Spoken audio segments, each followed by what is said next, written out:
Next, the articulating surfaces. The ball is formed by the head of femur, and the socket is formed by the acetabulum of pelvis. Okay, so we have the head of femur and the acetabulum of pelvis. Now, I'll just go through briefly about the osteology of the femur. And in this diagram you see here, it is the anterior view of the femur, and this here is the greater trochanter, and this here is the lesser trochanter. And anteriorly between these two we have the intertrochanteric line. So this is about the femur. Now talking about the acetabulum. Now the acetabulum, it has a lunate surface, and the ends are the acetabular notches, and in between we have a depression, and that is known as the acetabular fossa, and the acetabular fossa is filled with fat.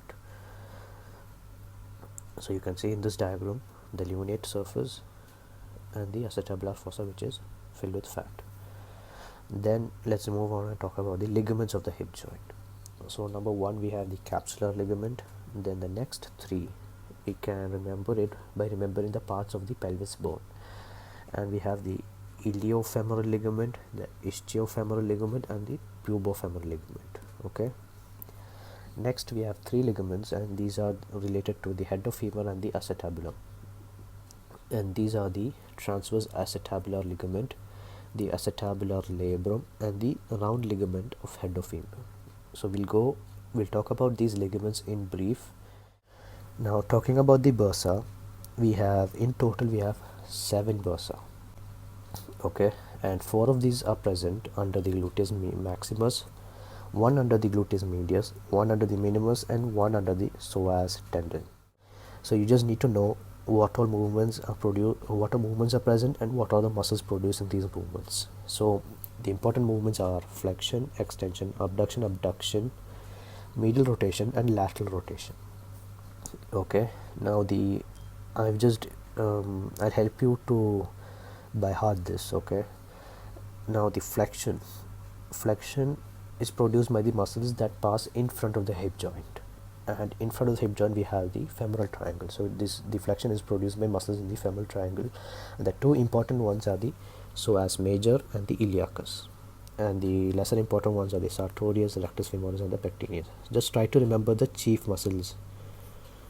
Like if you can't remember all of them, just try to remember the chief muscles at least. So flexion is by the muscles in the femoral triangle, and these are the psoas major and the iliacus.